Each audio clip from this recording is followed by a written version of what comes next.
my name is Izzata Shafika binti Abdul Aziz from first year Bachelor of Food Service and Management, and this is my last video, and for final video I have prepared for you a main course and a dessert recipe.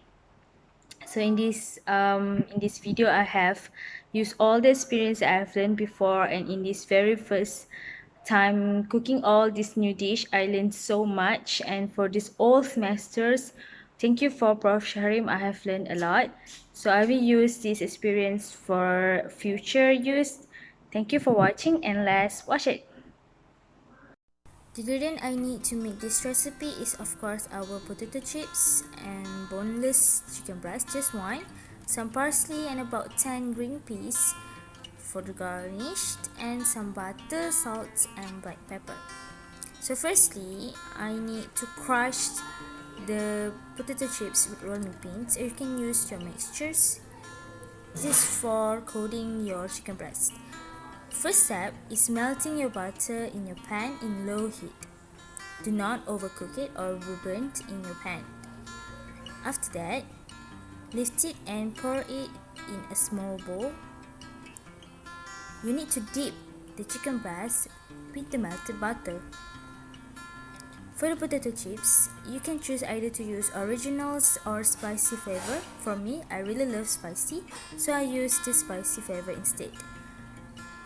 Pat your chicken breast with your tissues or with your cloth. Make sure you pat it well and dry it so it won't be any moisture left for the chicken breast. Okay, right now we are going to dip the chickens in the melted butter. So just use your hands, scrub it well, coat it well with the butter solutions. It will give great taste and texture to your chicken breast. Okay, seasoning your potato chips, add some salt and some pepper to it so it will be more flavorless and taste better actually. Use quite amount of black pepper actually to make it taste well. Make sure you mix it so the flavor is separated well. Now it's time for you to coat the chicken breast dipped in butter into your potato chip solution. Scrub it well and make sure it coated all around the surface of the chicken breast to make sure it is coated well and baked well with the potato chips. The potato chip itself will make the chicken breast so crunchy when you actually bite it, so it's a very good ingredient. Grease your baking paper, add on the baking sheets and put it down the chicken breast. The leftovers, make sure you put it on the chicken breast and push it over so it will be stick round. Bake it at 190 degrees for about 25 minutes to 45 minutes without turning until juice run clear and they are truly baked. Make sure for the baking sheet it is only single layer so it will make the chicken breast cook better. For my green peas, I have to melt some butter before pour in the green peas. Cook it until it turns to dark green. Add some pepper and salt to add the flavor. These green peas will add the crunchiness of our chicken. Use a medium heat. Do not use too high or too low to make sure the green peas is cooked truthfully.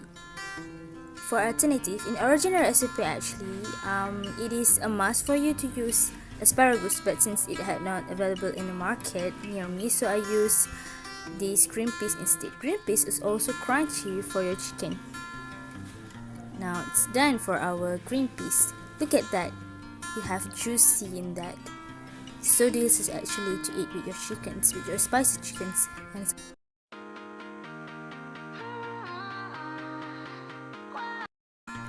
For yam sofa recipe, first of all you need this yam, and this yam is need to cut in small pieces so you can boil it easier. Boil it around 30 minutes to make sure it is easy to mash after this. You also need some milk, butter, salt, pepper, onion, beaten egg and some parsley for your garnish. For onion, you have to chop it fine. Of course, you have to use a bigger knife so it will be easier for you to chop the onion. The onion will add the flavor in your yam truffles. Do it also for your parsley. Parsley is needed for your garnish and also in your yam truffles. So cut it roughly. I do it while I'm waiting for the yam to actually boil perfectly. You can save so many times in doing 2 jobs at the same time. Yam is one of the starch that you can use for a dish rather than using some rice or some potato. This yam tastes better than your mashed potato because it has more flavorness and more crunchy actually rather than potato. So when your yam is ready, make sure you saturate the water in it and put it in a bowl and mash it. While waiting for it, our chicken is ready. Look at that brown color and some juicy above it. Okay, so we continue with this recipe. Mash it out our yam while it is still warm, because when it's warm it's very easy for you to mash it up. So mash it slowly but continuously. Just mash it around. Using your utensil that you have in your kitchen is okay. Just use anything that you can use for mashing it up. Make sure you mash it well. After you mash it, just break 1 egg and beat it until it becomes fluffy, like that. The egg will make the yam truffles easier for you to actually make it a form. After that, add your chopped fine parsley and your eggs and mix it up well. Add also just a little amount of milk, not too much, or else your yam truffle will taste so milky and it's not suit well with your taste actually. Just add it up. For the eggs, do not add all the eggs, just 1/4 of 1 egg solutions. Add 1 tablespoon of butter and mix them well.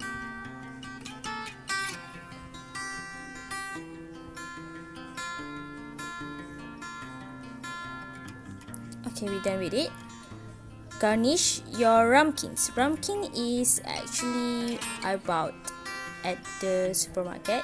It have many size, but use standard size, or we say muffin size. So just garnish well so it won't be stick around when baked. Garnish with a butter or some oil, it's your choice. And then just fill it up your ramekins with your yam butter. Add it until it fulls, and you can use your spoon to make it level up and do not over the top, like that. Oh, it's so beautiful, right? I have some leftovers, so I just put it on the baking sheets and bake it for 190 degrees also for 15 minutes.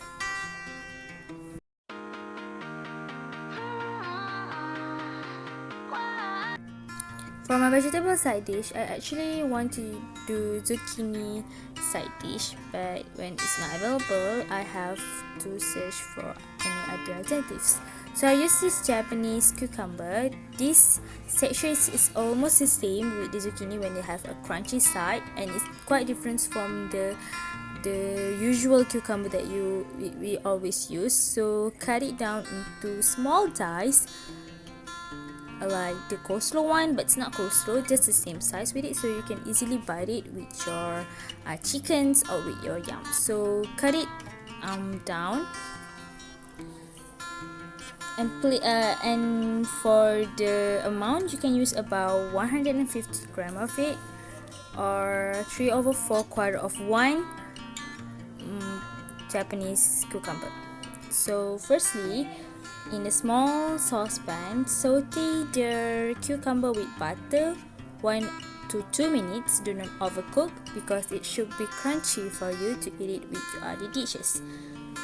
So Just saute it around 5 minutes.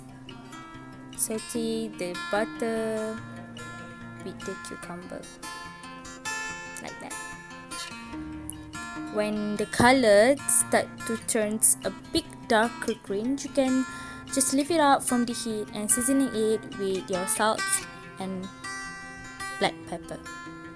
And with that, our vegetable side dish is done. For the spare time, I check my yam sofal and it's done. Alhamdulillah. So just pick it up and put it slowly on a bowl. You can see those juicy butter from it. It tastes really great with your vegetables actually. Just put it down. And for the color variety, I add some tomatoes. So the tomatoes should be cut in same size with the cucumber. So just cut it finely diced and mix it up because it will taste, actually it tastes better when you have some sour in it, because we use about a lot of amount of salt and pepper, so we must add some more flavors. So the cucumber, the sour flavor in it tastes very great with your chicken since it's spicy and sour. It tastes very great actually. And when you use fresh tomatoes, it will taste healthier for your dinner and your main course. Just cut it through. I need about just a half or maybe one small tomatoes. Make sure you cut it in right order. Just add it well and mix it down.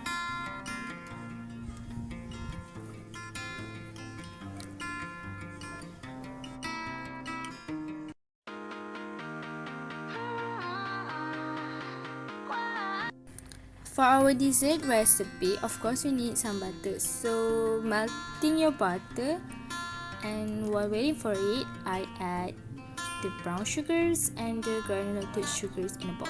After that, add the melted butter and stir it well. You can use a mixtures or everything as you have, and add 1 egg. And also add the vanilla essence into the butter. So beat it until it combines well.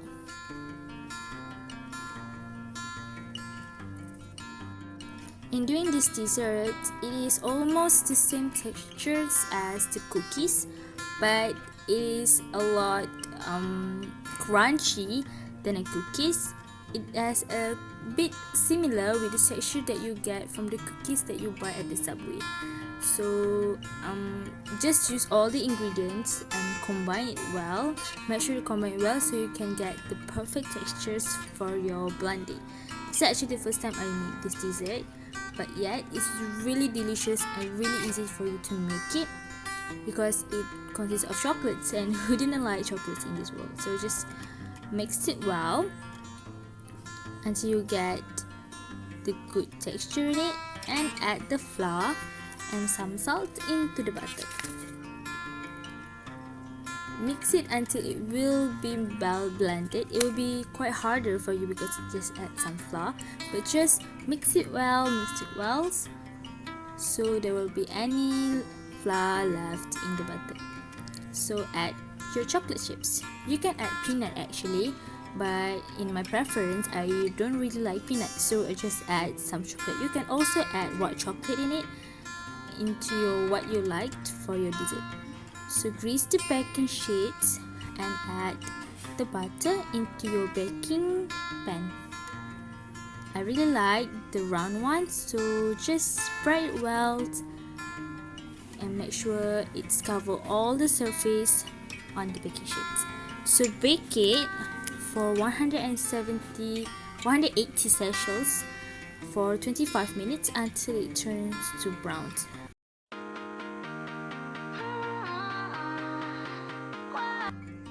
For my creamy cheese sauce, firstly I melt the butter in a pan. I really used a lot of butter in this whole recipe and didn't use any of oil because it actually seems healthy. So stir in the flour and cook for 1 or 2 minutes until the flour is well blended with the butter. Just stir it well, stir in and make sure it's stir well. And then remove the pans from the heat and gradually stir in the milk. For the milk, you need around 150 milliliter of them. Just stir it slowly and not just all at once, and stir it while you pouring it the milk. You will make sure the milk is well blended with the flour and with the butter. Return the pan to heat and slowly bring it to boil, and of course stir it all the time. It will make sure actually our butter is not burnt out at the bottom of the pan. So after that, reduce the heat, simmer for 5 to 6 minutes, and then stir in your cheese and season to taste with salt and black pepper. Make sure you stir it well for the cheese to melt it with the other ingredient. For this sauce, you can actually use anything that you like, maybe cream, cheese and mustard, or anything that you need. So our sauce is ready for our chicken. And this is it, the plating I have done for my final video assignment.